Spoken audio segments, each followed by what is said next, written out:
네, 안녕하세요. 네, 오늘은 왜 머스크가 트위터를 인수했는지에 대해서 좀 알아보도록 하겠습니다. 일단 첫 번째로 이거 이유를 누가 아냐 하면 아무도 사실 모르기는 해요, 솔직히. 그냥 머스크만 알겠죠. 지가 어떻게 보면은 그냥 1000조쯤 들고 있는 부자가 한 70조쯤 들여가지고 약간 취미생활 하겠다는데 누가 뭐라고 하겠습니까? 사실 아무도 이유를 모르는 게 맞아요. 일단 첫 번째로는. 재무적으로 봤을 때는 지금 사는 게 맞았냐 하면은 저는 의외로 괜찮은 선택일 수 있다. 개인 투자 입장에서 나쁘지 않은 투자일 수 있다는 생각이 좀 많이 들고요. 그다음에 최근에 돌아다니는 가설들 몇 가지가 제 생각에 완전 잘못된 가설이거든요. 그거는 좀 아닌 것 같다 정도를 좀 말씀을 드려보려고 하는데요. 첫 번째로 최근에 가장 많이 돌아다니는 가설이 뭐 인공지능 데이터 때문에 샀다 이러는데 일단 이거는 제 생각에는 거의 확실하게 아닌 것 같아요. 그러니까 이게 나온 이유가 앨런이 트윗을 했는데 뭐 조금 애매하게 트윗을 했어요. 그게 인공지능으로 해석이 돼가지고 그게 완전히 돼가지고 막 나오는 것 같은데 제 생각에는 거의 다 헛소리라고 생각이 된 게 솔직히 하라면은 일단 첫 번째로 왜 그러느냐 하면은 트위터 데이터를 써서 인공지능을 만든 전례가 이미 너무 많아요. 그걸 긁어다 준 업체들도 있어요. 심지어 어떤 논문도 있냐면은 2012년에 트위터에서 사람들이 어떤 종목 언급하는 걸 쫙 긁어다가 야 이 종목 투심 어떠냐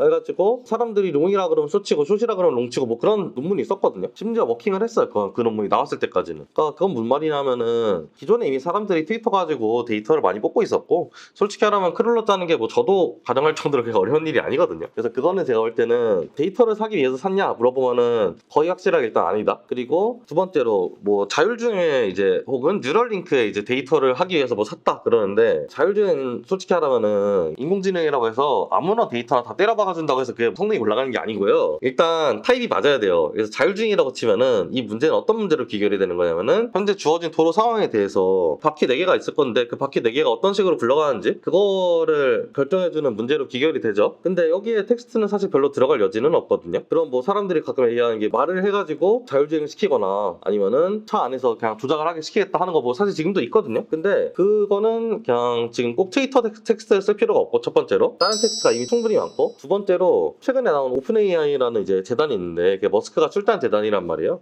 거기서 들고 있는 텍스트 데이터 양이 이미 트위터 데이터 양보다 훨씬 많아요. 그래가지고 굳이 그거를 데이터 필요가 한다고 하더라도 트위터를 살 이유는 솔직히 하나도 없다. 네, 일단 첫 번째고 두 번째로 이게 뉴럴링크 관련해서 낭설이 되게 많아요. 근데 뉴럴링크가 막 세상에 없었던 뭐 새로운 기술 이런 게 절대 아니고요. 원래 BCI라고 해서 그냥 있던 기술이에요. 그냥 브레인 컴퓨터 인터페이스라고 해가지고 카이스트에서 어떤 실험까지 있었냐면은 거북이 뇌에다가 정맥 꽂아가지고 오른쪽 왼쪽 가게 하는. 근데 이게 들어보시면 아시겠지만 사실 좀 동물학대 논란이 무조건 있는 애들이란 말이에요. 이런 거 자체가.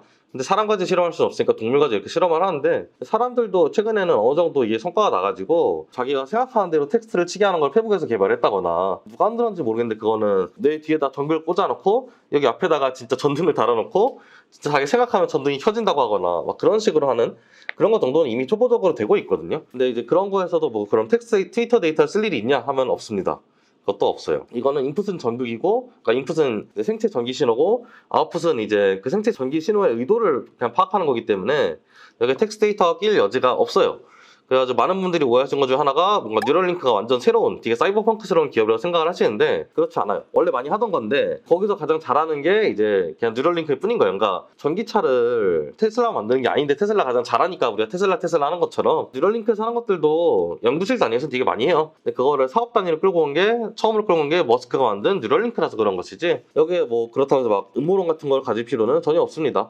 그냥 음모론 가지기 전에 BCI 논문들 몇 개 보는 게 더 타당해요. 그러면은 뭐 네가 그래 이때까지 그냥 그래 남들 이야기 다 틀렸다고 하는 건 알겠는데 그럼 네가 생각하는 이유는 뭐냐 했을 때 저는 솔직히 앨런이 말한 거 그냥 그대로 믿는 게 타당하다고 생각을 해요.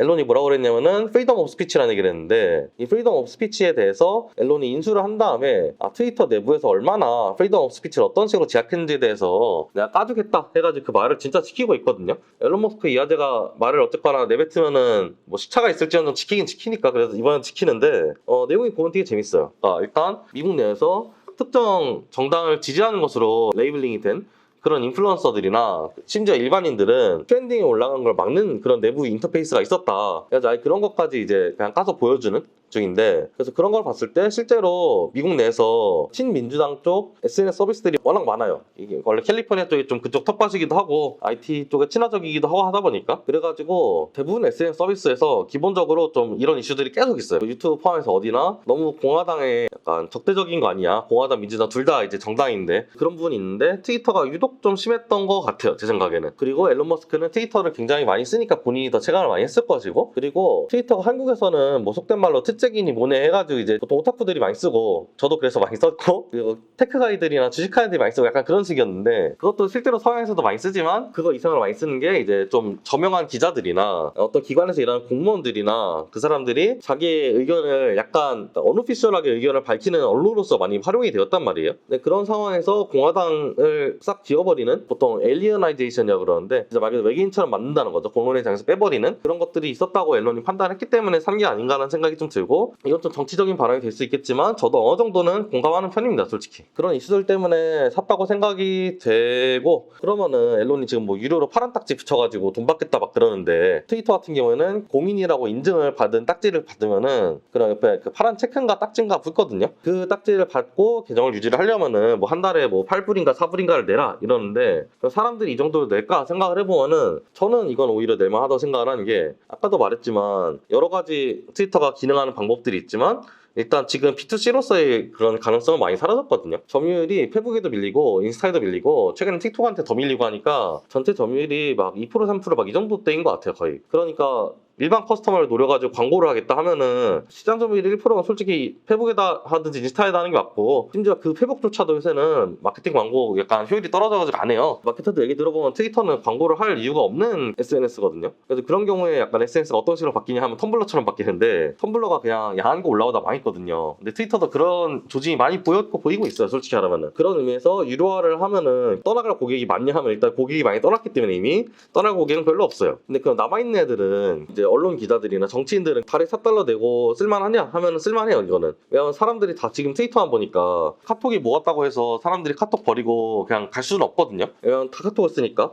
그러니까 지금도 비슷하게 정치적인 쪽에서 트위터를 워낙 많이 쓰는 네트워크 효과가 이미 있기 때문에 저는 이거를 쉽게 버리긴 굉장히 어렵다고 생각이 듭니다. 그래가지고 뭐 트위터 이제 만든 사람이 나가가지고 뭐 따로 SNS 만들겠다고 막 그러기는 했는데 그것도 좀 나중 얘기인 것 같고 저는 그래서 약간 유료로 하면은 오히려 잘 될 수도 있을 것 같고 이런 경우에 기업 가치가 2~3배 정도 뛰는 건 이상하지 않거든요. 트위터가 워낙 주가가 많이 빠졌었기 때문에 그래서 그렇게 해가지고 하면은 뭐 취미 활동 완전 성공한 거죠. 자기 자산 한 제 생각에는 뭐 1,000조는 좀 오바지만 테슬라 주식이 많이 빠졌으니까 그래서 뭐 많아봐야 한 20% 정도 넣어가지고 2배 불리면은 그냥 이쁘장한 장사 한번 한 거죠. 그래서 그 정도로 생각되는 게 그냥 개인적인 솔직한 생각입니다. 그리고 최근에는 머스크가 테슬라에서도 좀 약간 손을 떼려고 하는 느낌이 좀 보이잖아요. 대표도 뭐 중국인 얘가 대표하겠다 막 이러면서 소개해주고 그런 부분들을 봤을 때 확실히 머스크가 지금은 테슬라보다는 다른 일들에 좀 많이 신경 쓰고 있는 게 아닌가 라는 생각도 좀 많이 듭니다. 네, 그래가지고 오늘은 여기까지고요. 다음번에 또 재밌는 이야기로 찾아뵙겠습니다. 감사합니다.